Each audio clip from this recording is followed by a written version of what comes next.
Lorsque vous recevez un texte d'un de vos rédacteurs, vous devez systématiquement passer ce texte dans un outil de vérification du plagiat.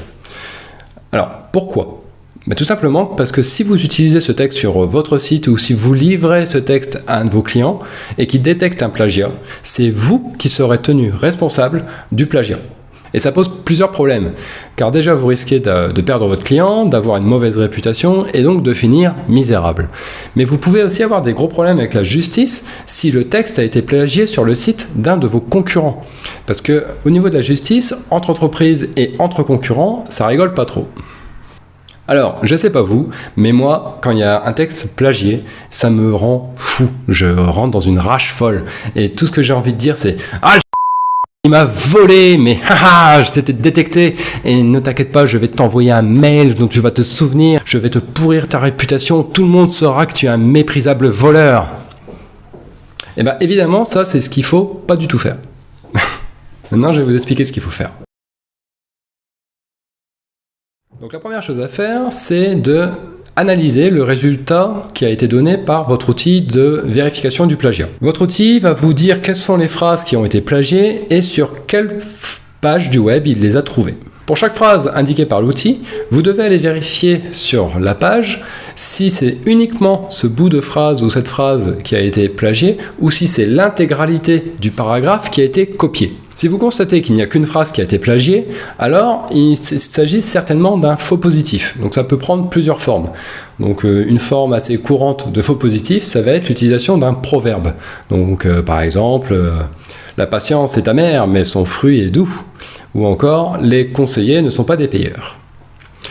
Ça peut être également des phrases banales qu'on retrouve très régulièrement sur le web. Par exemple, perdez vos kilos en trop avant le début de l'été. Ou encore, Bulldoze est la meilleure plateforme pour entrepreneurs. Donc ça, en fait, c'est pas vraiment du plagiat, c'est juste des phrases qui sont très banales et qu'on va retrouver à plusieurs reprises sur le web.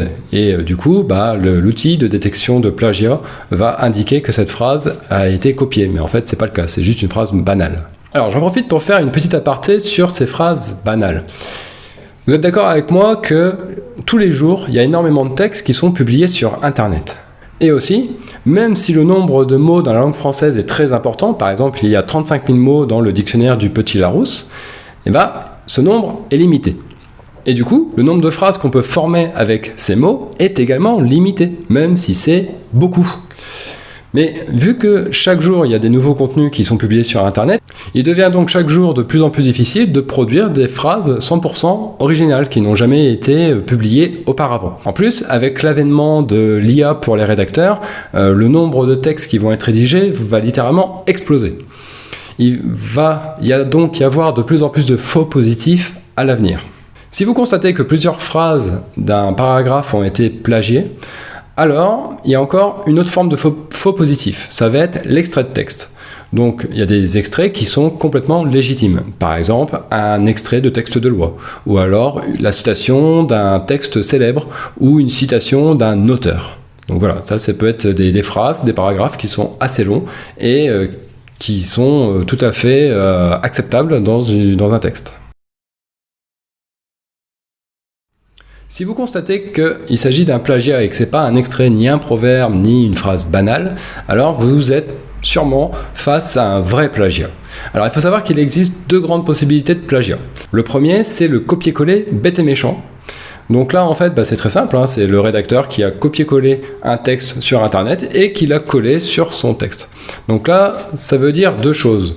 Non seulement que ce prestataire est malhonnête, mais en plus, il est stupide parce que, en fait, tous les outils low cost et gratuits de vérification de plagiat, théoriquement, détectent ce genre de plagiat. Et donc, en fait, c'est complètement ridicule de tenter ce genre de choses.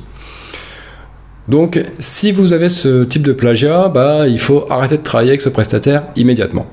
Donc, le deuxième type de plagiat, ça va être la variation de texte. Donc, dans ce cas-là, en fait, le rédacteur va copier-coller des paragraphes qui lui semblent intéressants sur différents textes sur le web et il va faire varier les mots de chacune des phrases de ce paragraphe. Je vais vous donner un exemple. Par exemple, voici une phrase originale. Cette enceinte Bluetooth est particulièrement intéressante si vous voulez faire la fête avec des amis. Et donc voici maintenant une variante. Une enceinte Bluetooth est tout à fait adaptée si vous voulez organiser une soirée avec des copains. Donc vous voyez, c'est la même phrase, mais pas avec les mêmes mots. Donc en fait, on a l'impression qu'elle est originale, mais en fait non, c'est une forme de plagiat.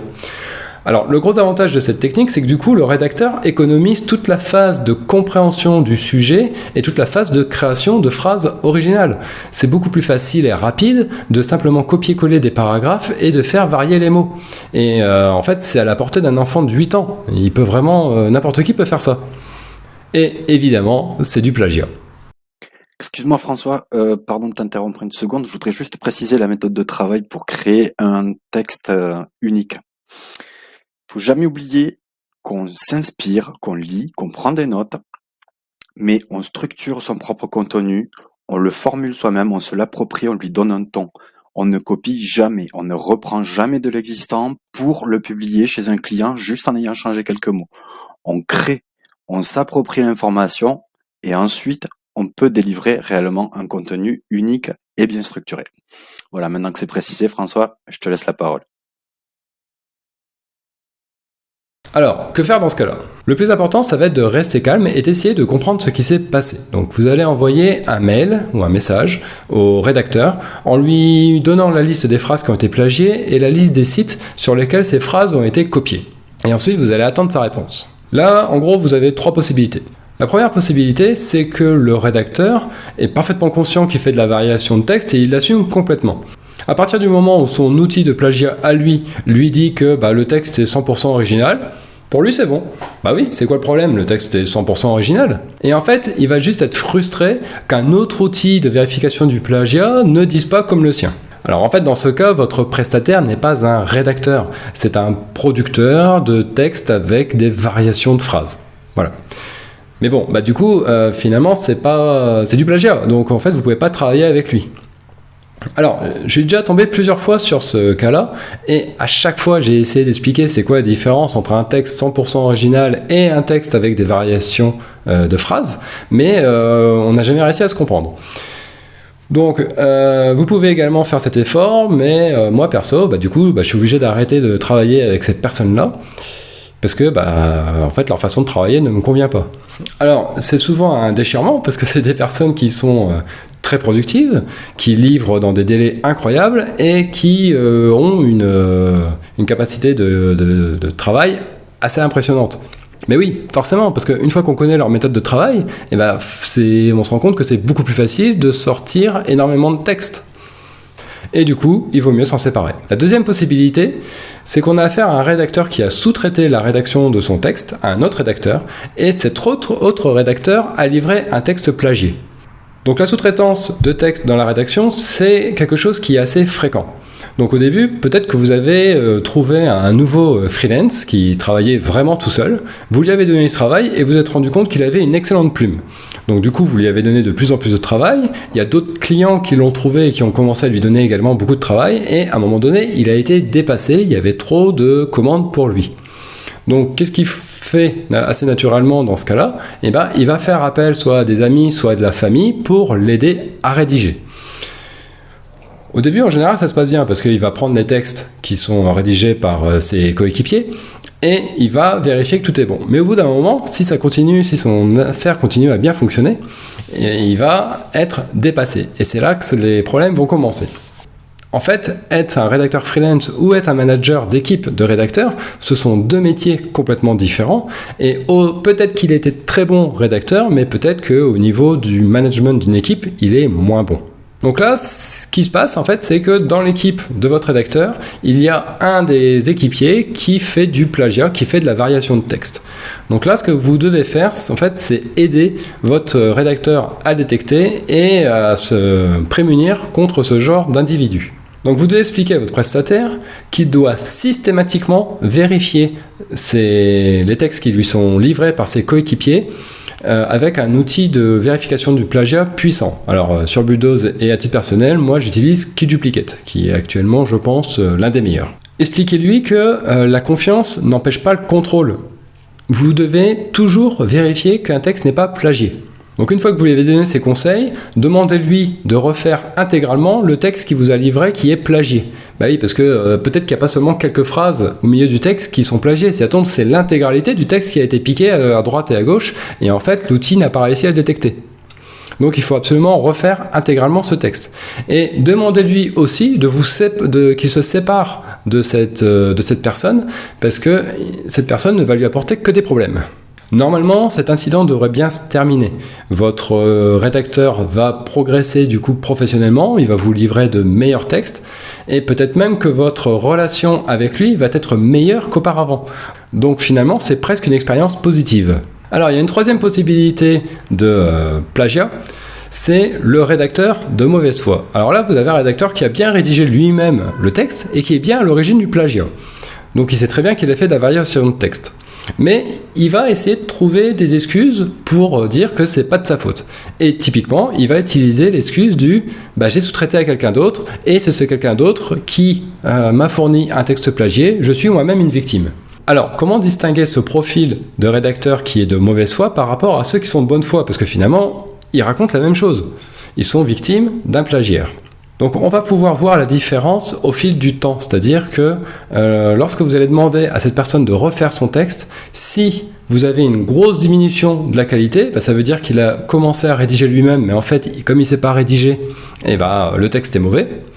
Ou alors les prochains textes qu'il va vous livrer seront également plagiés. Et donc c'est pour ça que c'est important de systématiquement vérifier qu'on ne vous fournit pas des textes plagiés, parce que peut-être que 10 fois on va vous donner des textes qui ne sont pas plagiés, et à partir du 11e, le rédacteur va prendre la confiance et il va recommencer à vous envoyer des textes plagiés.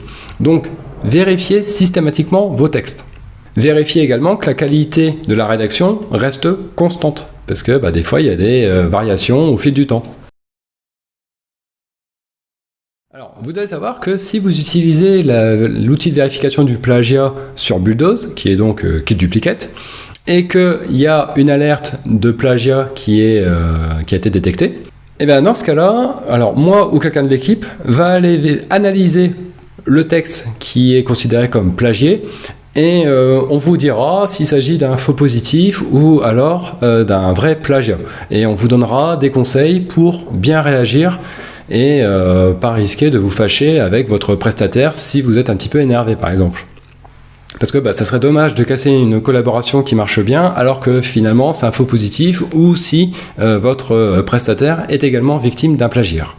Donc de ce fait, si vous commandez vos textes via Bulldoze, je vous invite fortement à vérifier systématiquement vos textes avec KillDuplicate.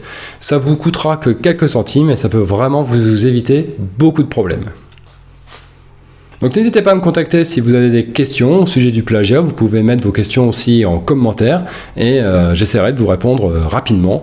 Et du coup, je vous souhaite une bonne journée et à bientôt sur Bulldoze. A plus!